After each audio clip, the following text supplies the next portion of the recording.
लोभ रूप विभाव है, उनके अभाव स्वभावमय। उत्तम क्षमादि स्वभाव है, उत्तम क्षमादि स्वभाव ही इस आत्मा के धर्म है सत्य शाश्वत ज्ञानमय। निज धर्म शेष अधर्म है, निज आत्मा में रमण संयम, रमण ही तप त्यागे है। निज रमण आकिंचन है, निज रमण परिग्रह त्यागे है।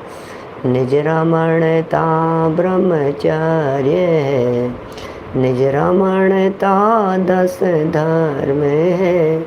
निज जानना पहचानना, जमना धर्म का मर्म है। अरिहंत है 10 धर्म धारक, धर्म धारक सिद्ध है। आचार्य है उपजाय है, मुनिराज सर्व प्रसिद्ध है। जो आत्मा को जानते पहचानते करते रमण, वे धर्म धारक धर्म धन है।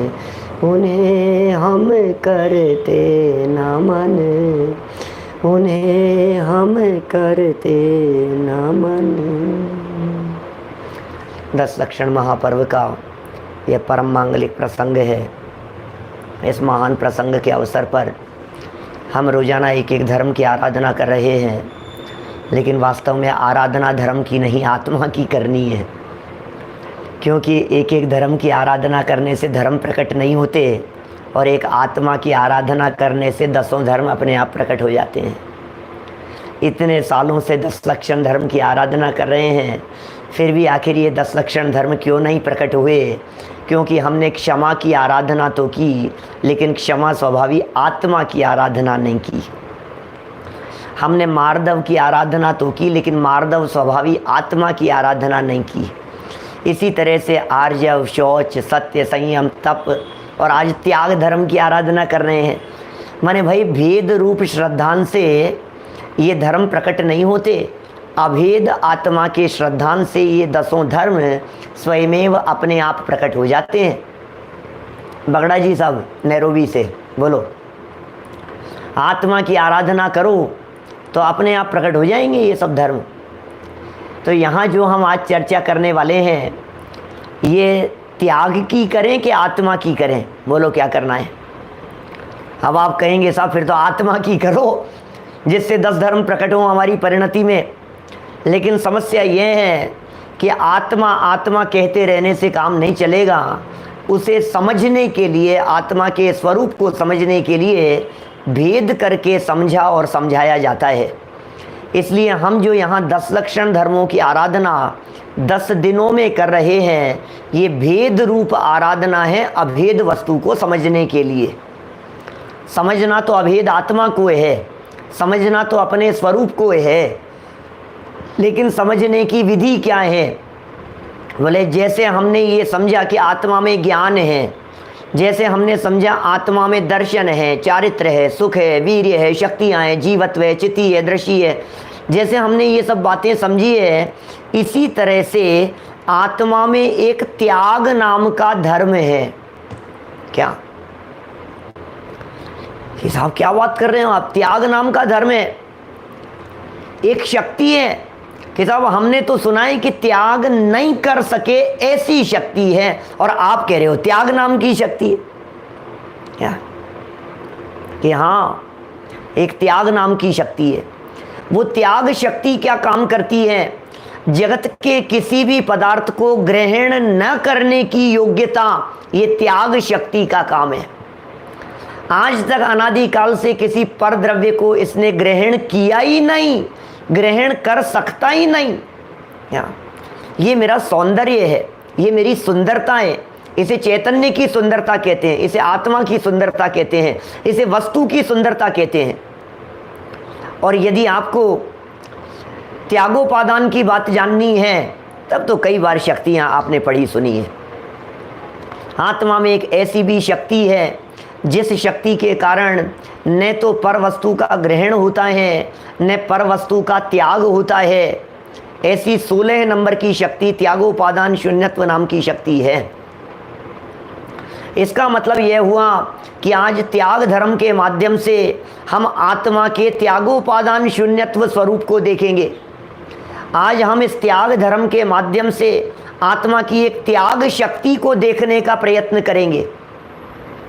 मुझ में शक्ति है त्याग नाम की, ये त्याग से ही घबराता है, या तो त्याग से डरता है या फिर त्याग कर कर के अपने आप को धर्मात्मा समझता है। दोनों ही तरफ उल्टा मामला चल रहा है। या तो सोचता है मेरे से त्याग नहीं हो सकता, मेरे से नहीं हो सकता त्याग है, मेरे बस की बात नहीं है भाई साहब। ये त्याग व्याग की बातें मत करो पंडित जी, अपने तो तत्व की बात करो, वो ठीक है। ज़्यादा छोड़ने की आप बातें करते हो, फिर हमसे कुछ छूटता तो है नहीं, फिर और मुसीबत में और पड़ जाते हैं हम। तो या तो त्याग से डरता है, त्याग करने के लिए मना करता है, और या फिर ये कहता है मैंने इतना त्याग किया, मैंने इतना त्याग किया, मैंने ये छोड़ दिया, मैंने ये छोड़ दिया, मैंने इतनी चीज़ों का त्याग कर दिया। ये दोनों ही भूल में हैं। यदि व्यवहार दृष्टि से बात की जावे तो यथा योग्य रीति से पर पदार्थों को पर जानकर उनका त्याग किया जाता है। और किया जाता है कहें, इसकी जगह कुंदाचार्य देव कहते हैं कि त्याग होता है। समय सार की 34वीं गाथा, पच्चाखाणम नाणम 34 नंबर गाथा, 35 नंबर गाथा समय सार की, 35 नंबर 34वीं गाथा में सिद्धांत बतलाया, 34 में सिद्धांत बतलाया, और 35 नंबर गाथा की आत्मख्याति में एग्जाम्पल दिया। एग्जाम्पल क्या दिया? धोबी का, पर भाव को पर जानकर परित्याग उनका जब करे। पर भाव को पर जानना है, अरे इसका नाम त्याग है। त्याग किसे कहें? पर को पर जानने को त्याग कहते हैं। त्याग की तो महिमा सारे जगत में है, सारी दुनिया त्याग त्याग के गीत गाती है। अकेली जैन परंपरा की ही क्या बात करें, दुनिया के हर धर्म दर्शन में त्याग के गीत गाए जाते हैं। त्याग करो, त्याग करो, त्याग करो। अकेला त्याग अपने यहीं थोड़ी न है, हिंदू मुसलमान जैन अजैन सारे धर्म दर्शन वाले, पारसी कन्फ्यूशियस, सब हर व्यक्ति कुछ न कुछ त्याग की बात करता है, त्याग की महिमा गाता है। सब कहते हैं त्याग करो, त्याग करो। लेकिन हम यहाँ क्या कह रहे हैं, जिनागम क्या कहता है इस त्याग के संदर्भ में कि पर को पर जानने का नाम त्याग होता है, इसे त्याग कहते हैं। क्या छोड़ना है ये समझे बिना आप जो कुछ छोड़ने का प्रयत्न करेंगे सब त्याग के नाम पर धोखा है। कैसे त्याग करते हैं, त्याग करने की विधि क्या है, त्याग करने की पद्धति क्या है, त्याग करने की प्रक्रिया क्या है। समय सार की 72 नंबर गाथा, 72 नंबर गाथा उठा करके देखिए। क्या मैंने तो 1 वर्ष जाना शिविर में ली थी आप लोगों के लिए, अमेरिका वालों के लिए। माने त्याग किसका करें, कैसे करें, जान करके, जान के त्याग किया जाता है। इन आश्रमों की अशुचिता विपरीतता को जानकर इनका त्याग होता है। इन्हें अशुचि जानो, इन्हें बुरा जानो, इन्हें खोटा जानो, जानने में त्याग होता है।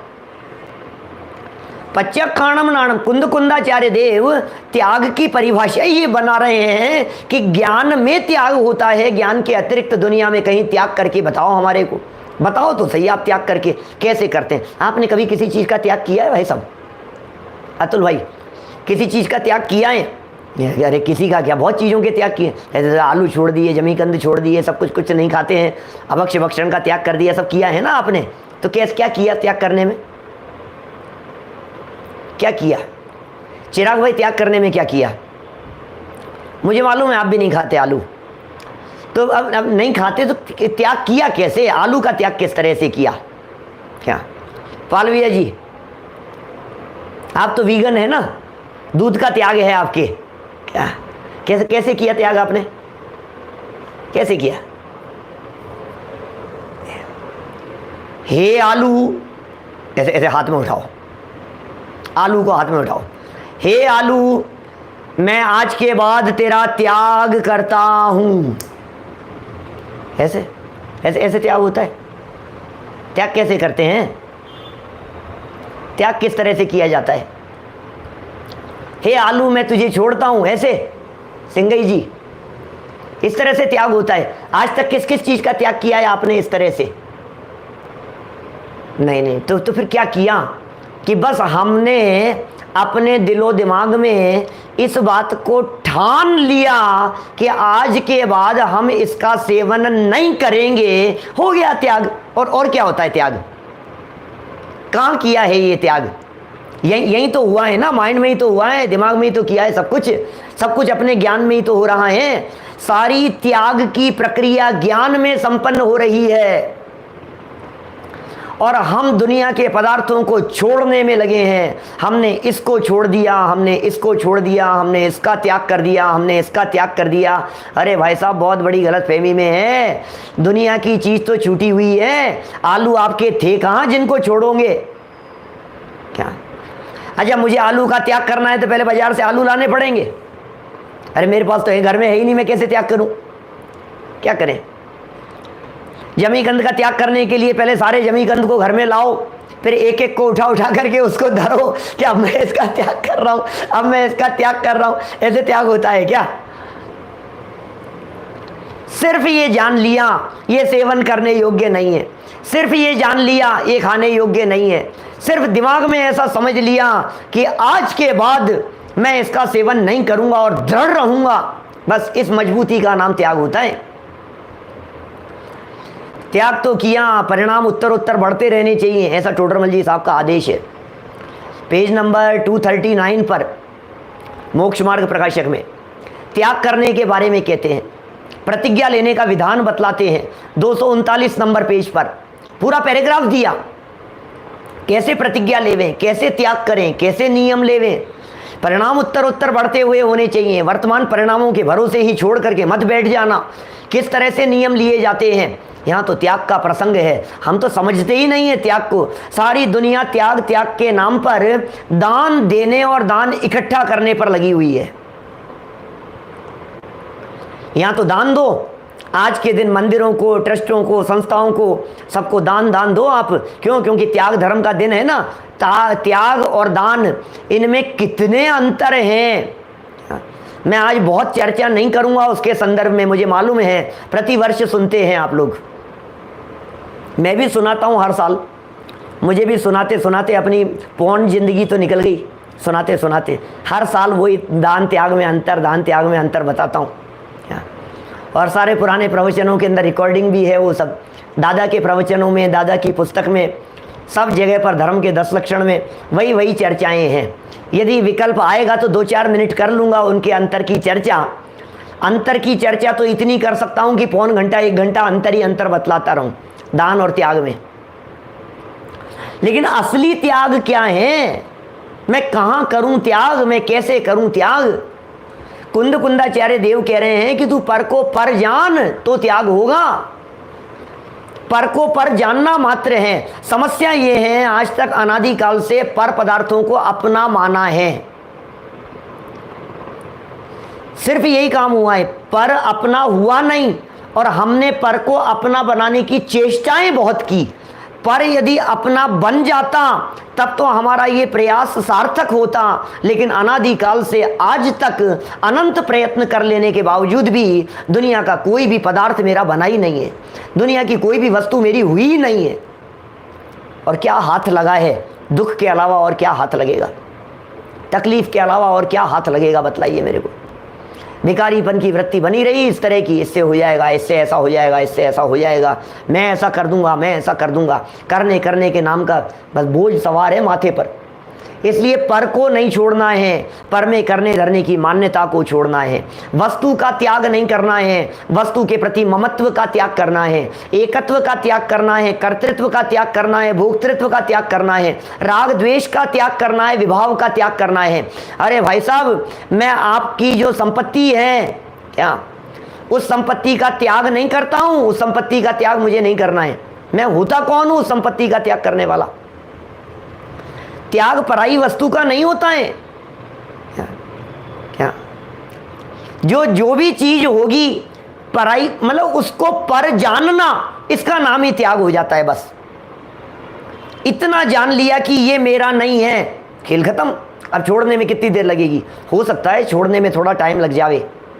जो धोबी का एग्जाम्पल देकर के बात कही है ना, तो उसमें कितनी बारीक बात कही है, विचारना जरा। धोबी के यहाँ से गलत चादर आ गई, ओढ़ करके सो रहा था। कभी कभी हो जाता है कि नहीं ऐसा?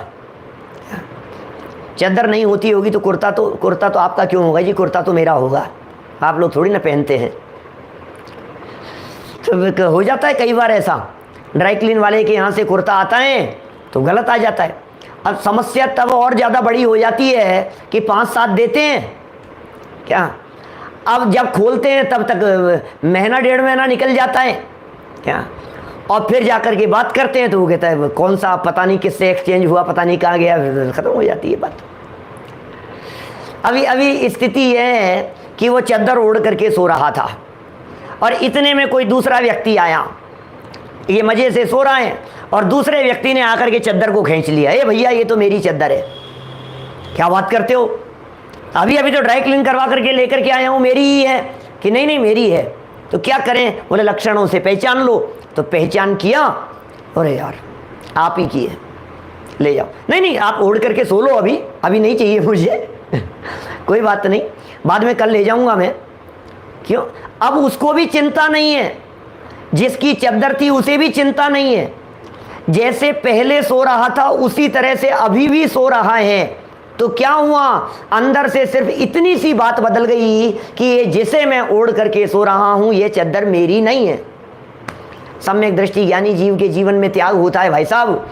सम्यक दृष्टि ज्ञानी जीव का जीवन बदल गया है, उसकी दृष्टि बदल गई है, सोचने का नजरिया बदल गया है। उसी घर में रह रहा है, उसी परिवार में रह रहा है, उसी शरीर के मध्य रहता हुआ भी, उन्हीं संयोगों के बीच में रहता हुआ भी, व्यापार रोजगार काम धंधा सब कुछ वही चल रहा है, लेकिन उसके बावजूद भी अब क्या हुआ? ये मेरा नहीं है, बस हो गया त्याग।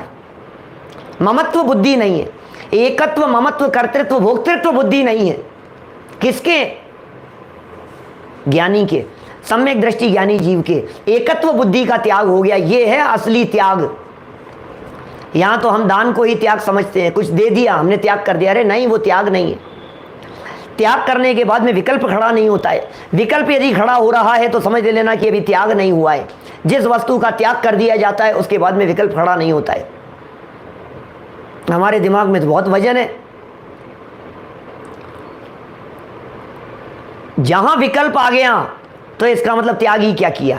जैसे मान लीजिए हमने आहार का त्याग किया, भोजन नहीं किया, उपवास वगैरह के दिन चल रहे हैं, सीजन चल रहा है अभी तो उपवास का सीजन टाइम है। तो हमने भोजन का त्याग किया। तो भोजन में किसका त्याग किया आपने?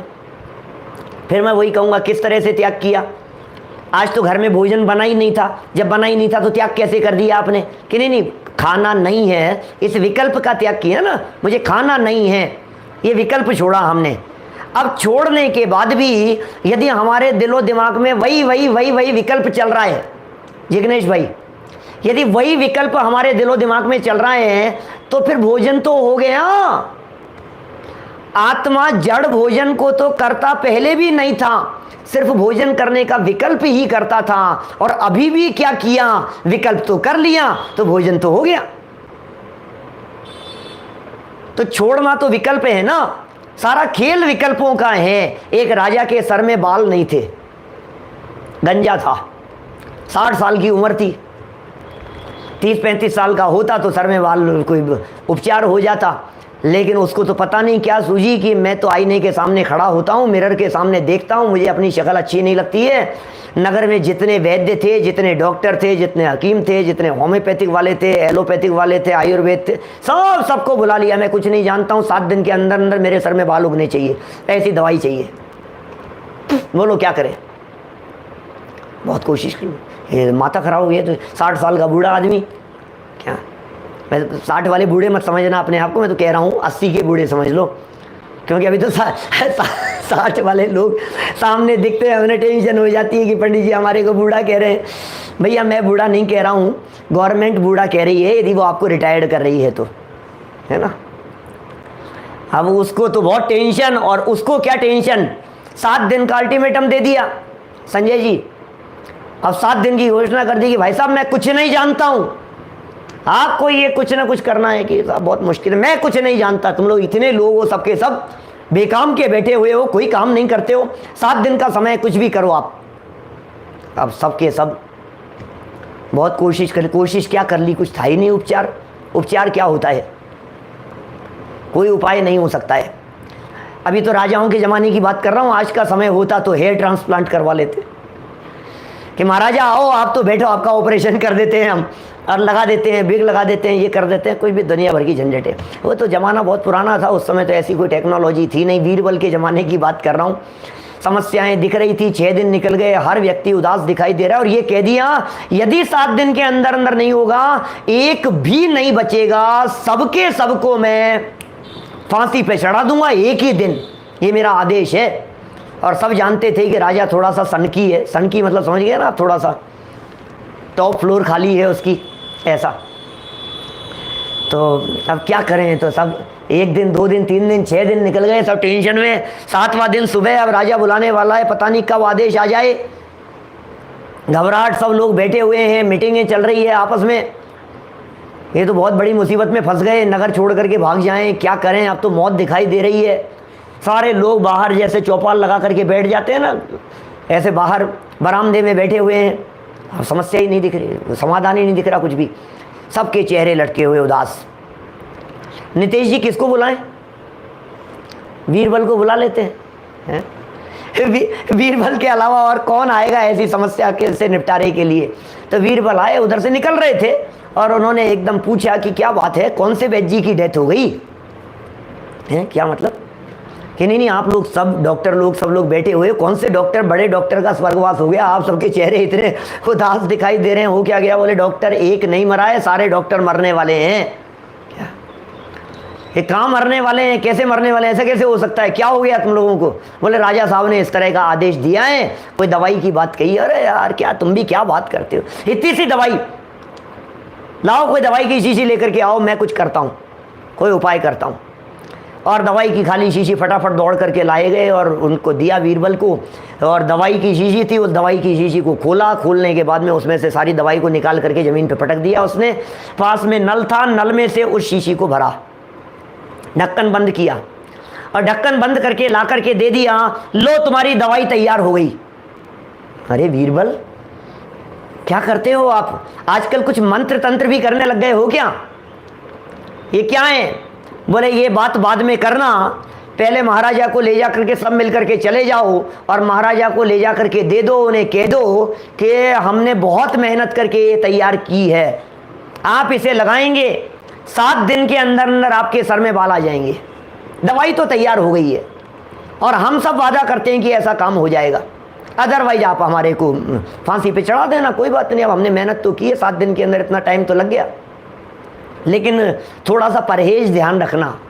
बोले परहेज क्या है, कि इतना सा ध्यान रखना कि आपको लगाते समय ये टूटी चप्पल और सड़े टमाटर याद नहीं आने चाहिए। क्या कहा, चप्पल टूटी हुई और सड़े हुए टमाटर ये याद नहीं आने चाहिए आपको। ठीक है, ले जा करके राजा को दे दिया, राजा बहुत खुश हुआ, और कहा कि क्या करना है। बोले महाराज 3 दिन में 3 बार लगाना है, लेकिन एक बात ध्यान रखनी है, जब भी आप इसको लगाएंगे उस समय लगाते समय आपको टूटी चप्पल और सड़े टमाटर याद नहीं आने चाहिए। बस आप इसको दिन में 3 बार लगाइए, 7 दिन के अंदर आपके बाल आना शुरू हो जाएंगे, बाल आ जाएंगे आपके। राजा ने कहा ओके, मजा आ गया, सबको खूब शुभकामनाएं दी, और कहा क्यों याद आएगी मेरे को, मैंने अपनी लाइफ में कभी टूटी चप्पल नहीं पहनी, महाराजा हूं यहाँ का, क्या बात करते हो आप, मैंने कभी सड़े टमाटर खाए नहीं है, मुझे काहे को याद आने लगे सड़े टमाटर, मुझे कुछ याद बात नहीं। ठीक है ओके, हो जाएगा, मैं पक्का हो जाएगा, तुम्हें सबको छोड़ दिया और मुंह मांगा इनाम तुम्हारे को देंगे। ठीक है, कब से शुरू करनी है महाराज? जब चाहो आप कल से शुरू कर लेना, कोई बात नहीं। सुबह उठते ही पहले राजा उस बोतल को लेकर के गए, आईने के सामने जाकर के खड़े हुए और बोले क्या करना है इसको? 3 बार लगाने के लिए कही थी, लेकिन टूटी चप्पल सड़े और यार ये तो याद आ गई मुझे, ओहो उठा करके रख दो इसे, दिन में लगाएंगे अपन, क्या करना है। बोले दिन में लगाएंगे। तेल लगाते समय तो दिन में फिर जैसे ही उठा करके लाया और उठा करके लाते ही क्या हुआ कि मुझे तो टूटी चप्पल याद आ गई और सड़े टमाटर याद आ गए, कैसे लगाना था, उठा करके रख दिया। शाम को फिर प्रयास किया और उसके तो दिमाग में जब जब उस बोतल को देखता था उसको टूटी चप्पल सड़े टमाटर, टूटी चप्पल सड़े टमाटर, टूटी चप्पल सड़े टमाटर याद आता था। सारे डॉक्टर्स को बुलाया और उससे कहा ले जाओ तुम्हारी दवाई को, मुझे सर में बाल नहीं चाहिए, मैं पागल हो जाऊंगा। क्या बोले क्यों महाराज? आपने तो कभी जिंदगी में पहनी ही नहीं है, आपने तो कभी जिंदगी में खाए नहीं है सड़े टमाटर। क्या कि भैया ये विकल्प खा रहे हैं, ये विकल्प चल रहे हैं। जब तक ये विकल्प चलते रहेंगे तब तक निर्विकल्पता नहीं आएगी, और जब तक निर्विकल्पता नहीं आएगी तब तक क्या होगा कि सर के बाल उड़ते रहेंगे।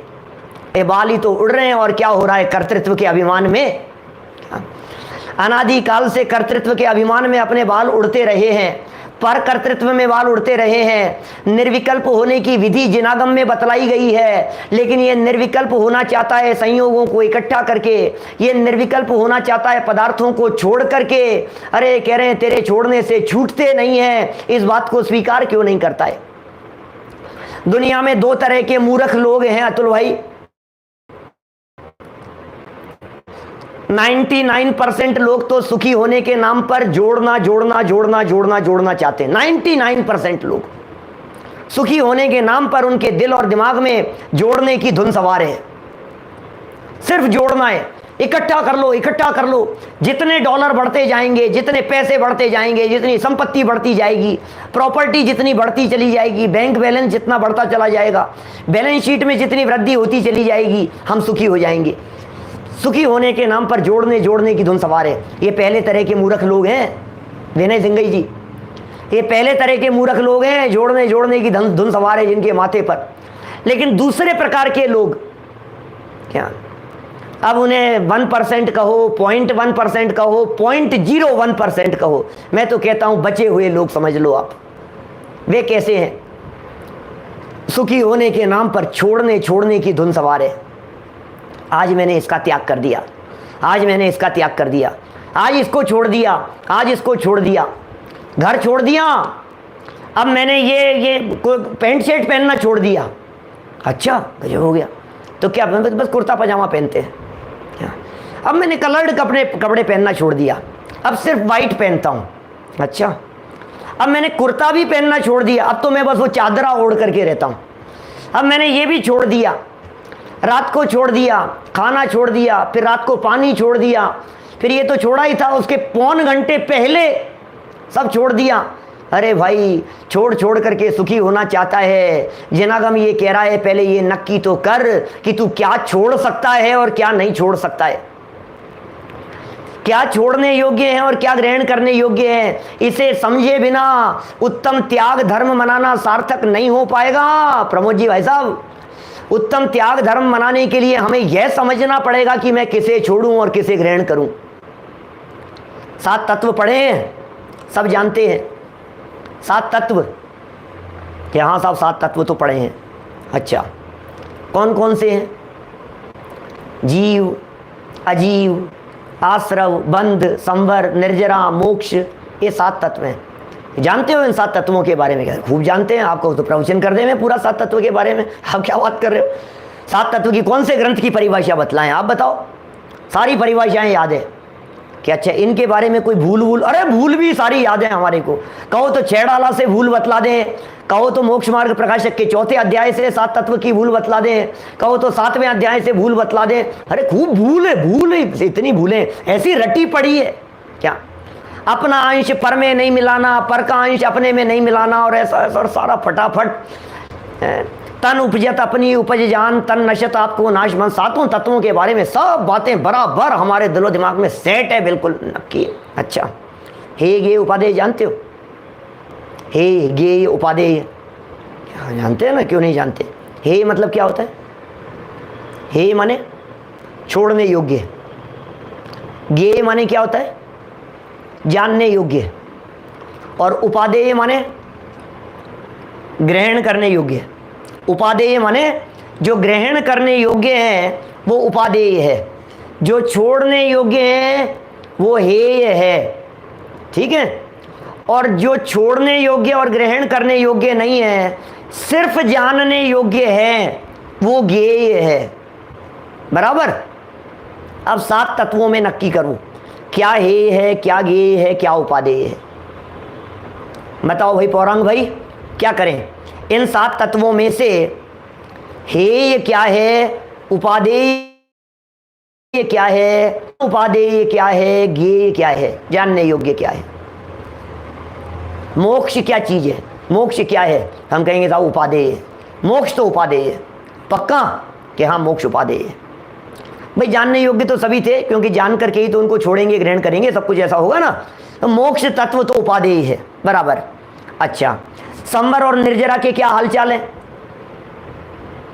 संवर जिनका नाम हो उनकी नहीं कह रहा, निर्जरा जिनका नाम हो उनकी बात नहीं कर रहा मैं। संवर निर्जरा के हाल पूछ रहा हूं, मतलब संवर और निर्जरा तत्व के बारे में पूछ रहा हूं कि उनमें क्या हेय है, उपादेय है, ज्ञेय है, क्या है वो? सुरेश जी साहब, क्या क्या करना है? संवर निर्जरा चाहिए कि नहीं चाहिए आपको?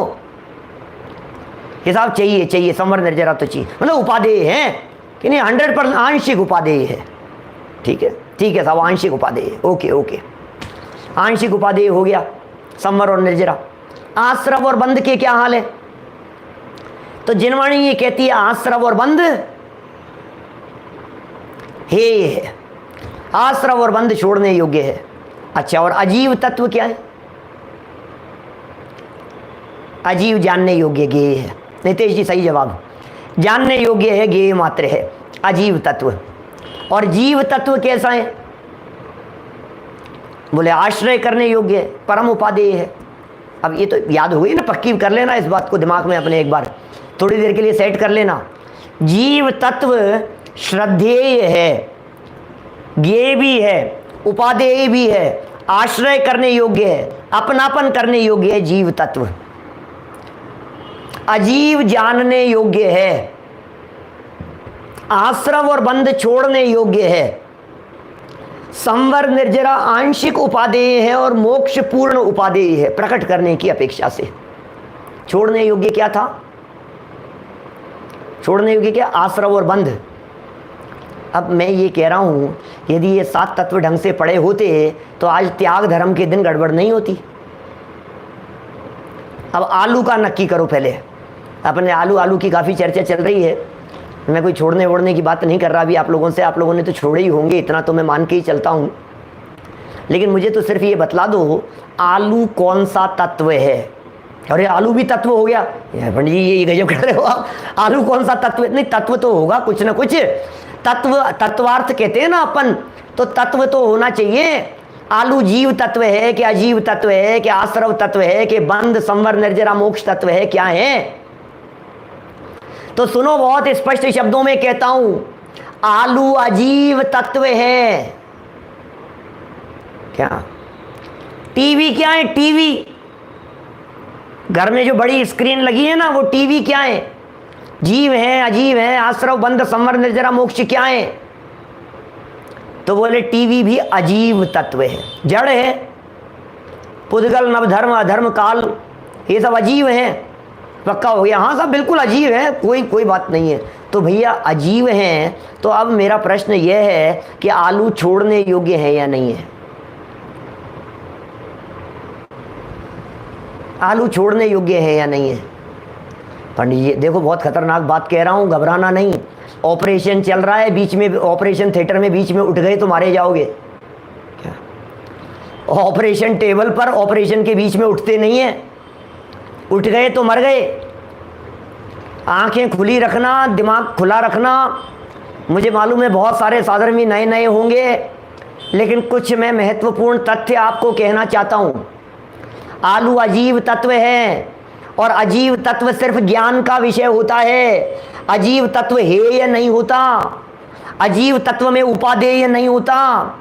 सारी दुनिया में आज तक हम क्या करते रहे हैं, दुनिया के सारे पदार्थों के अंदर इसको ले लो और इसको छोड़ दो। लौकी खाने योग्य है और जमीकंद नहीं खाने योग्य है। जमीकंद का त्याग करो और बनाना खाओ, एप्पल खाओ, मैंगो खाओ और क्या एवोकाडो खाओ हैं।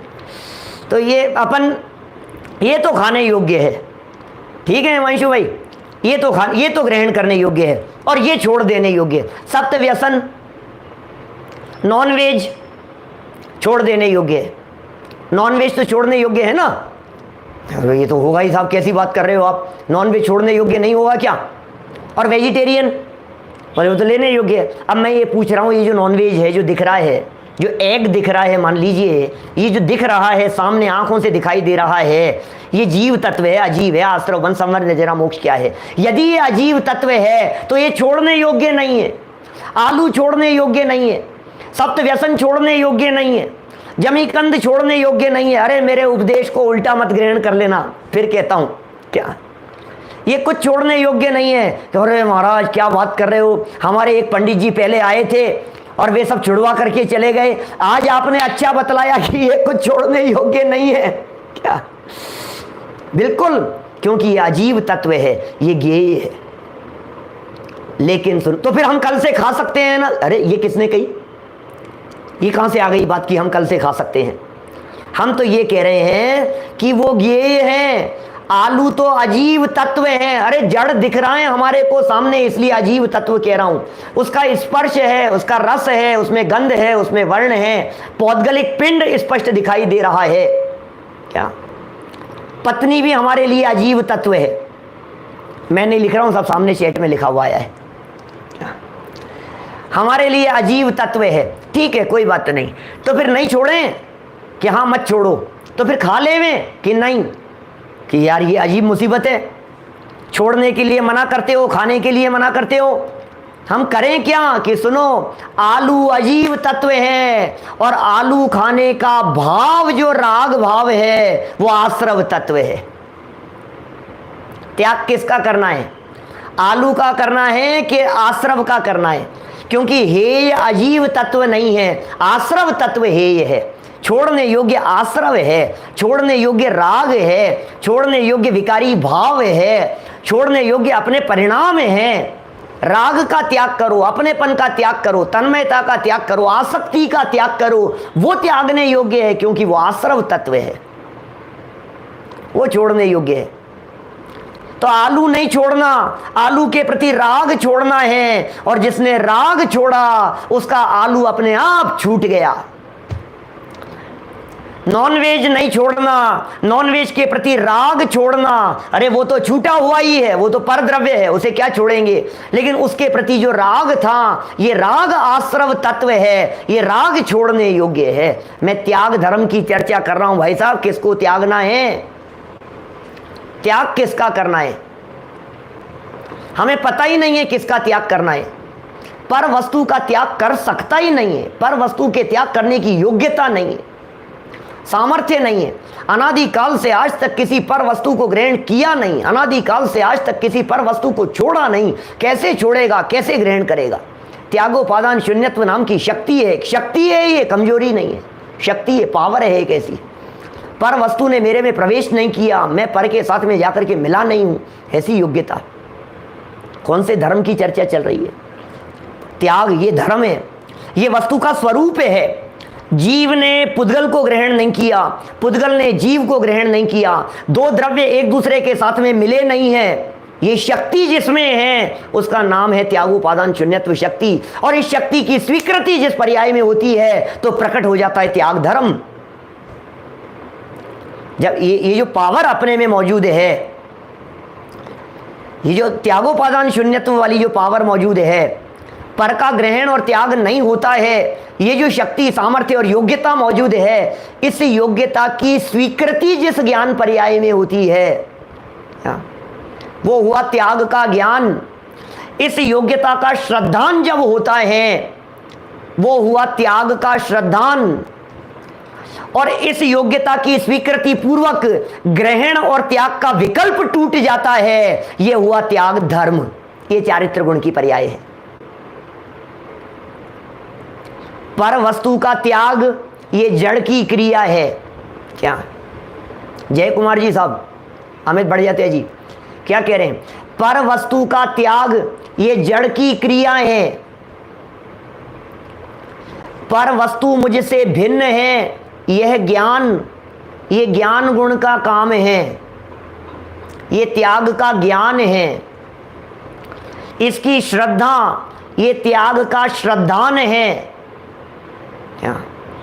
और पर को पर जानकर मैंने पर को अपना जानना मानना आदि छोड़ दिया और पर के ग्रहण करने और पर के त्याग करने संबंधी विकल्प ही खड़ा नहीं हुआ। ये चारित्र गुण की पर्याय उत्तम त्याग धर्म है।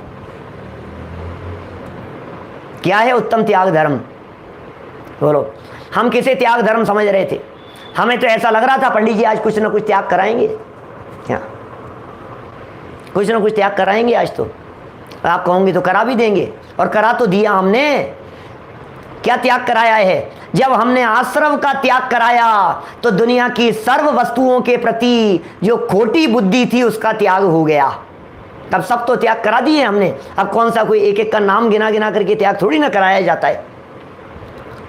नाम गिना गिना करके त्याग करेंगे तो पूरी जिंदगी निकल जाएगी। चक्रवर्ती सम्राट अपनी जब 96,000 पत्नियों का त्याग करके दीक्षा लेते हैं तो एक एक पत्नी को समझाने के लिए नहीं जाते। एक एक को समझाने के लिए जाएंगे तो हजारों साल निकल जाएंगे दीक्षा लेने में। कैसे ले पाएंगे? 96,000 हैं, कैसे निपटेंगी बतलाओ? अरे कोई विकल्प नहीं है, विकल्प का काम ही नहीं है। जब त्याग किया जाता है तो उसमें विकल्प खड़ा नहीं होता है। त्याग में विकल्प खड़ा नहीं होता है, और विकल्प खड़ा हो गया है तो तुमने त्याग किया ही नहीं है, ये समझ लेना। ये बड़े बड़े राजा महाराजा तीर्थंकर चक्रवर्ती महापुरुष जब राजपाट छोड़ करके दीक्षा लेने के लिए निकल जाते थे तो क्या क्या करते थे वे लोग? पीछे से क्या होगा, कौन संभालेगा? भरत चक्रवर्ती के 6 खंड की विभूति का राजपाट कौन संभालेगा? कोई तो चाहिए संभालने वाला। रे कोई नहीं चाहिए, हटा कुछ नहीं, एक झटके में छोड़ करके निकल गए। ऐसा है।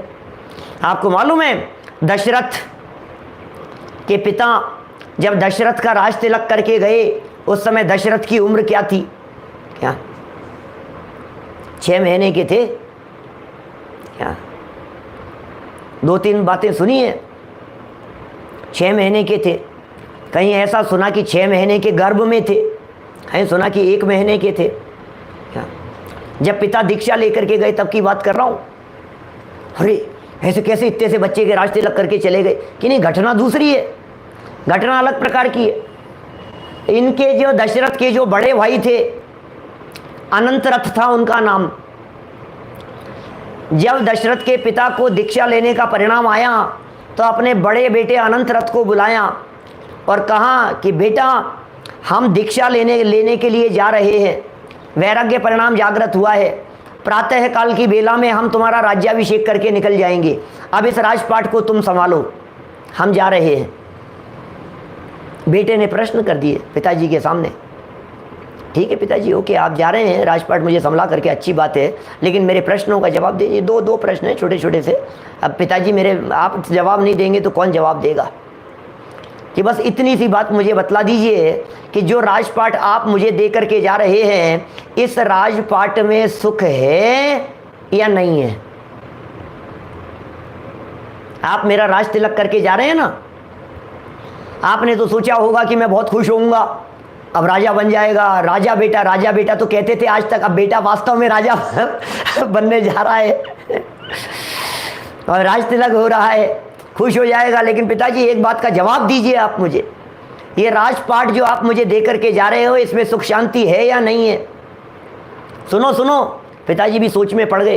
बोले आप जवाब मत दो, मेरा ही जवाब सुन लो पहले आप, मेरा दूसरा प्रश्न भी सुन लो। यदि इस राजपाट में सुख है तो आप छोड़कर क्यों जा रहे हो? क्या प्रश्न किया?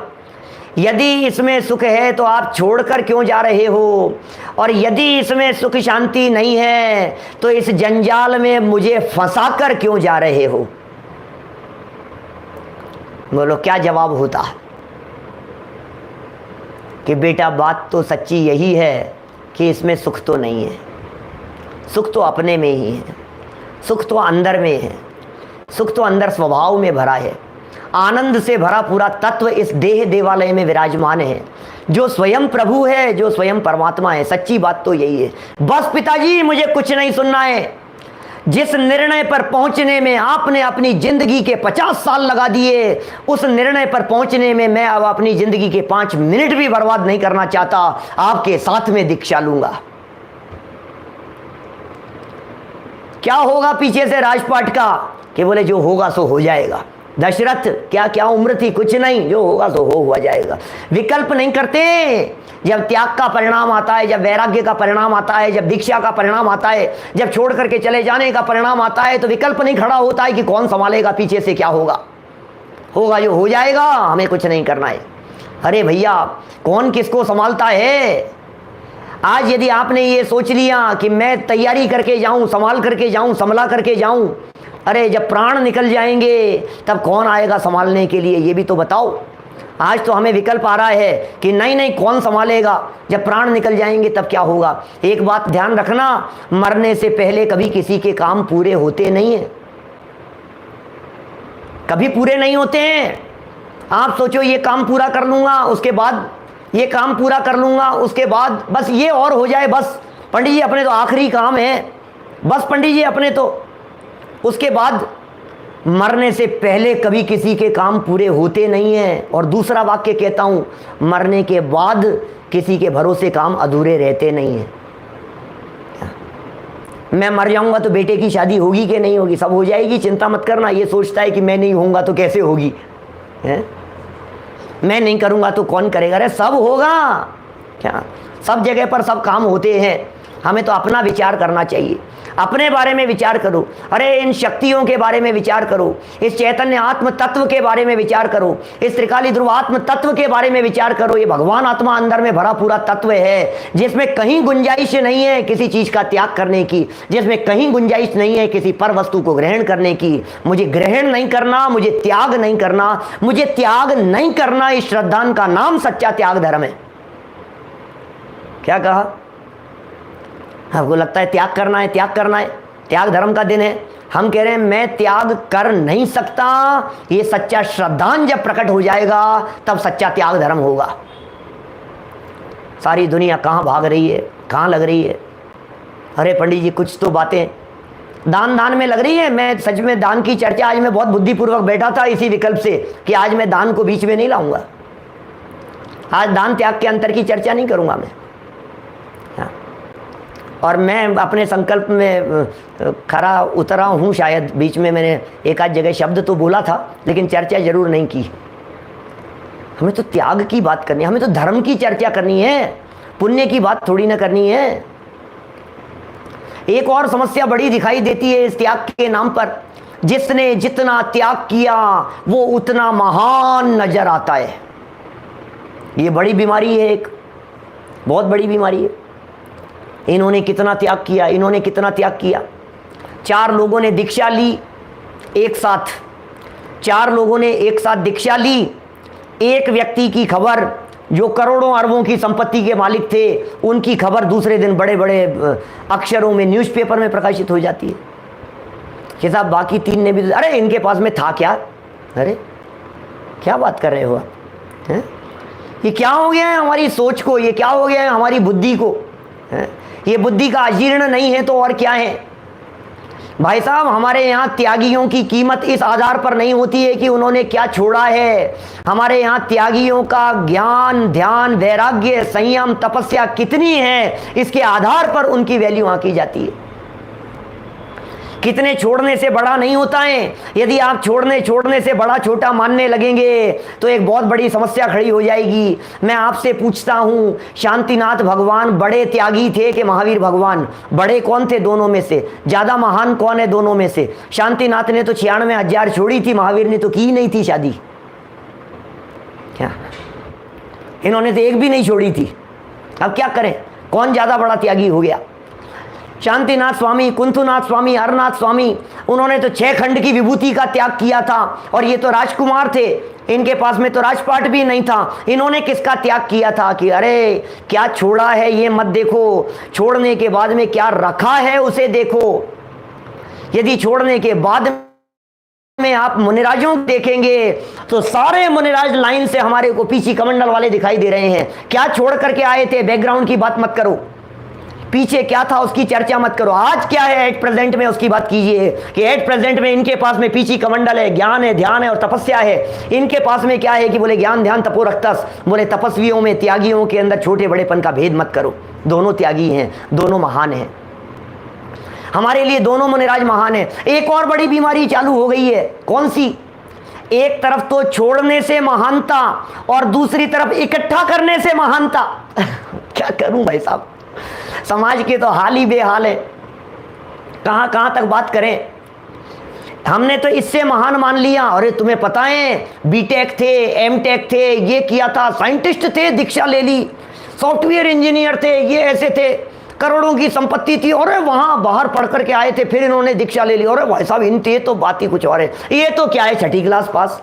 अरे भाई तू क्या देख रहा है, मुनिराजों के अंदर ऐसे भेद देख रहा है, क्या छोड़ा है उसकी दृष्टि से बात कर रहा है। ये पहली बीमारी की बात करी मैंने समाज की। दूसरी बीमारी की बात कर रहा हूं, आपको समाज में वे त्यागी ज्यादा अच्छे लगेंगे, वे तपस्वी ज्यादा पसंद आएंगे। कौन से? जो तपस्वी नहीं, जो पैसा ज्यादा इकट्ठा करते होंगे। क्या हो गया है, त्यागियों की महिमा त्याग के आधार पर नहीं है, वैरागियों की महिमा वैराग्य के आधार पर नहीं है। हमारी सारी ये चर्चाएं, त्याग और वैराग्य की चर्चाएं पैसे ही पैसे से सिमट करके रह गई है। कितना पैसा इकट्ठा करेंगे भैया, इनका करवा लो चातुर्मास, इनका करवा लिया तो फिर देखना कैसे पैसा बरसता है आपके यहां। मंदिर का जीर्णोद्धार हो जाएगा, एक पंच कल्याणक करा देना। अब वो पंच कल्याणक होगा कि पंचों का कल्याणक होगा पता नहीं, जो भी होगा, लेकिन ऐसा लगता है कि पैसा इकट्ठा करो, पैसा इकट्ठा करो। उन महाराज को बुलाओ, अरे ऐसा लच्छेदार भाषण देंगे कि लोग अपनी अंगूठियां, चैन, घड़ी सब उतार करके चले जाएंगे वहीं पर, ऐसा बरसेगा पैसा। अरे भाई ज्ञान की महिमा होनी चाहिए, त्याग की महिमा होनी चाहिए, वैराग्य की महिमा होनी चाहिए, संयम की महिमा होनी चाहिए, साधना की महिमा होनी चाहिए, आराधना की महिमा होनी चाहिए, अंतरोन्मुखी परिणामों की महिमा होनी चाहिए। ज्ञान ध्यान तपस्या से महिमा आए तब तो समझना कि सही दिशा में हमारी गाड़ी चल रही है, और यदि हमें महिमा पैसे ही पैसे के आधार पर आए तो समझ लेना गाड़ी गलत दिशा में जा रही है। न हम त्याग का सही स्वरूप समझते हैं, न हम दान का सही स्वरूप समझते हैं, न हम त्याग धर्म का सही स्वरूप समझते हैं, न हम आत्मा का सही स्वरूप समझते हैं। हिसाब पंडित जी वो महाराज ने, उन्होंने ध्यानत राय जी ने वो त्याग धर्म में 4 प्रकार के दान भी बतलाए थे, औषध शास्त्र अभयाहारा, लेकिन भाई उसमें पैसा दान तो नहीं था कहीं भी। आज तो पैसा ही सब कुछ बन करके बैठ गया है। इसलिए सिद्धांतों को समझिए, वस्तु स्वरूप को समझिए, जिनवाणी को पढ़िए, मूल आचार्यों की गाथाओं को पढ़िए, उनकी टीकाओं को पढ़िए, और अपना क्या स्वरूप है और मैं क्या कर सकता हूं ये समझने का प्रयत्न कीजिए। जब तक यह बात क्लियर नहीं होगी कि मैं कर क्या सकता हूं, तब तक करने के लिए कदम उठाना ये मूर्खता और कुछ नहीं है। कर सकते हो कि नहीं कर सकते हो, पहले ये समझने की चेष्टा करो। सबसे पहले ये काम करना। मैं कभी कभी ये पूछ लेता हूं, बोलो 1 लाख रुपए दूंगा, हवाई जहाज से कूदना है, कौन कौन तैयार है? अरे नहीं, मैं भी कहाँ रुपए की बात करने लग गया डॉलर वालों के बीच में। 1 लाख डॉलर, कोई बात नहीं, बोलो हवाई जहाज से कूदने के लिए तैयार हैं क्या? कोई तैयार नहीं, कोई भी तैयार नहीं है, कोई भी तैयार नहीं हो रहा, एक भी व्यक्ति के हाथ खड़ा नहीं हो रहा। आप लोगों को नहीं चाहिए, जिंदगी भर कमाना नहीं पड़ेगा। 1 मिलियन की बात, चलो अब तो डील फाइनल करो। अरे नहीं पंडित जी क्या बात कर रहे हो, ऊपर से कूदेंगे और फिर बचेंगे ही नहीं तो फिर क्या करेंगे उसका $1 लाख का? आपने तो कह दिया कूदने के लिए। अरे लेकिन मैंने ये कब कहा कि आप चलते हुए एरोप्लेन के अंदर ऊपर से कूदिए? मैंने तो ये कहा था कि जब वो आकर के लैंड हो जाए उसके बाद में वहां से कूद जाना। और चूक गए भाई साहब हम तो, हमें क्या पता था कि आप ये बात कह रहे हो, तो हमें क्या पता था कि आप ये समझ रहे हो। समझने की चेष्टा तो करनी पड़ेगी ना, बात क्या कही जा रही है। हर वक्त कोई भी डिसीजन लेने के पहले समझना जरूरी होता है, कुछ भी करने के पहले समझना जरूरी होता है। समस्या ये है कि समझना कोई नहीं चाहता है और करना सब चाहते हैं, इसलिए सब उठपटांग होता है। ये जैन धर्म का मार्ग समझने का मार्ग है, कुछ करने का मार्ग नहीं है। मुक्ति प्राप्त करने के लिए हमारे तीर्थंकरों ने कुछ किया नहीं है, तो क्या किया था? हाथ पे हाथ धर करके बैठे थे और भगवान बन गए थे। और क्या किया था? किया क्या था उन्होंने? यही तो काम किया था और यही काम हमारे को करना है। ये सच्चा धर्म है जो हमारे स्वभाव के अवलंबन से प्रकट होता है, जिसे उत्तम त्याग धर्म कहते हैं। आत्मा के अवलंबन से प्रकट हुई वीतराग परिणति का नाम ही उत्तम त्याग धर्म है। हम सब अपने स्वभाव के अवलंबन से ऐसे त्याग धर्म को अपनावें अपने जीवन में, और उत्तम त्याग धर्म को अपनाकर, सच्चे स्वरूप को समझकर और अपनाकर अल्प काल में सर्व वस्तुओं का त्याग हो जाने पर सिद्धालय में जाकर के विराजमान हो। इसी मंगल भावना से बात को यहीं विराम देता हूं।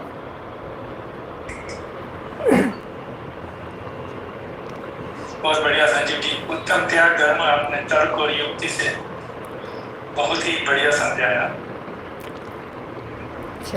जनवाणी स्तुति लेते। निज निधि निज में बताई, यह अनंत उपकार है।